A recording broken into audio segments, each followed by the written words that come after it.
भारत एक ऐसा देश जहां दुनिया की सबसे बड़ी युवा जनसंख्या रहती है, जिसकी ताकत ऐसी है कि दुनिया का हर देश इसका लोहा मानता है। पर उसी भारत के सामने एक ऐसी चुनौती खड़ी थी जो अंदर ही अंदर उसकी जड़ों को खोखला कर रही थी। ये चुनौती थी नशे का कारोबार। सीमाओं के पार से आता जहर गली मोहल्लों तक पहुंच रहा था। ये सिर्फ एक सामाजिक समस्या नहीं थी, बल्कि भारत की सुरक्षा, अर्थव्यवस्था और भविष्य के लिए खतरा बन चुका था।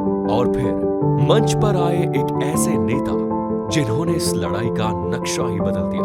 ये यशस्वी नेता है गृह मंत्री अमित शाह, जिनका संदेश साफ था, ड्रग्स को जड़ से मिटाना है, चाहे कीमत कुछ भी हो। 2019 में जब शाह ने गृह मंत्रालय संभाला, तब उन्होंने समझ लिया कि नशे के खिलाफ लड़ाई आधी अधूरी नहीं हो सकती।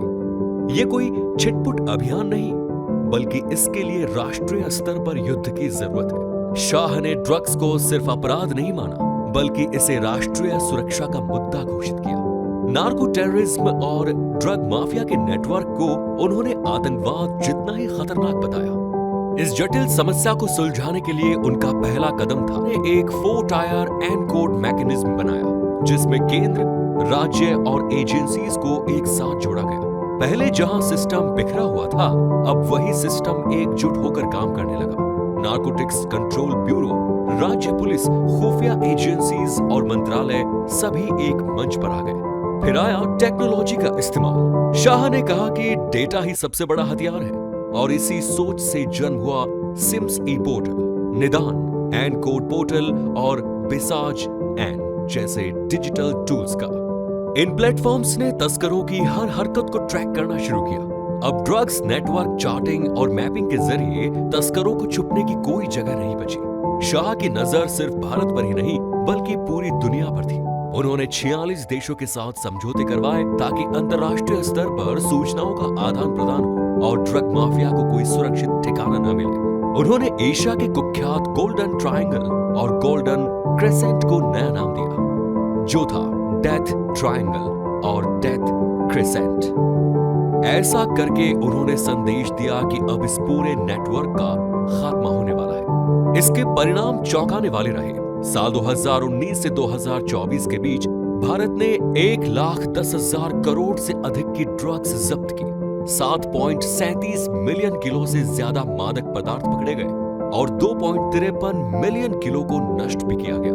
तो तुलना करें तो 2004 से 2014 तक केवल 8,150 करोड़ रुपयों की ड्रग्स नष्ट हुई थी, लेकिन पिछले 10 सालों में अमित शाह के नेतृत्व में ये आंकड़ा 7 गुना बढ़कर 56,861 करोड़ तक पहुंच गया है।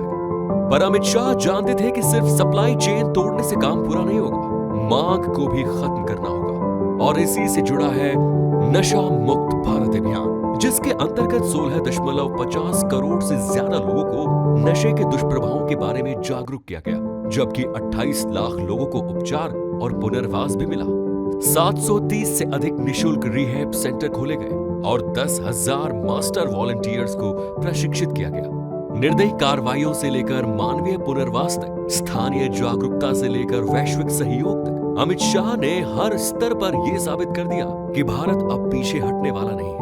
प्रधानमंत्री नरेंद्र मोदी के नशा मुक्त भारत के विजन को जमीन पर उतारने में शाह की भूमिका निर्णायक है। अमित शाह की ये लड़ाई सिर्फ पुलिस और एजेंसीज तक सीमित नहीं रही, उन्होंने समाज के हर हिस्से को इस अभियान का हिस्सा बनाया। 2021 में उन्होंने सभी राज्यों और केंद्र शासित प्रदेशों को निर्देश दिया कि अपने अपने एंटी नार्कोटिक्स टास्क फोर्स यानी ANTF बनाए। इससे एक राज्य में डेडिकेटेड यूनिट्स तैयार हुई जो ड्रग्स के खिलाफ फ्रंट लाइन वॉरियर्स बन गए। इसके बाद शुरू हुआ एक जन आंदोलन।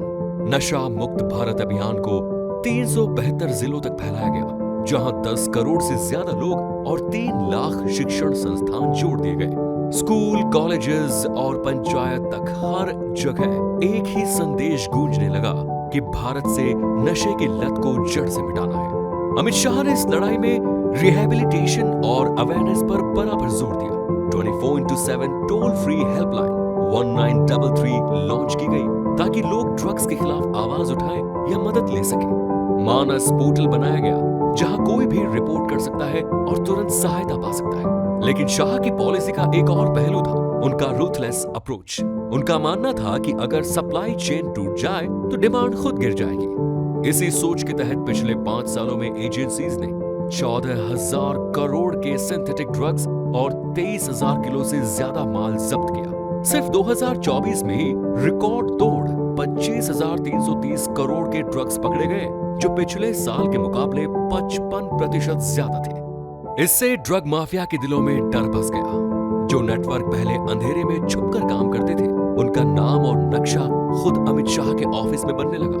हर लिंक, हर रास्ता, हर समुद्री जहाज, सब चार्ट किया गया और सब तोड़ दिया गया। अमित शाह ने एक ऐसा सिस्टम बनाया जिसमें एक तरफ सख्त कानून था तो दूसरी तरफ पुनर्वास और जागरूकता पर जोर दिया जा रहा था। इसी तरह सख्ती और इंसानियत इस लड़ाई की पहचान बन गई। और सबसे बड़ी बात, उन्होंने इस लड़ाई को सिर्फ आज तक सीमित नहीं रखा, बल्कि 2047 के भारत के विजन से जोड़ा।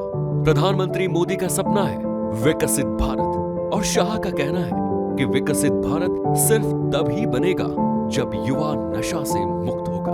आज जब हम पिछले कुछ सालों के डेटा को देखते हैं तो एक बात साफ होती है कि भारत की ड्रग्स के खिलाफ जंग अब सिर्फ एक पॉलिसी नहीं रही, बल्कि एक राष्ट्र आंदोलन बन चुकी है।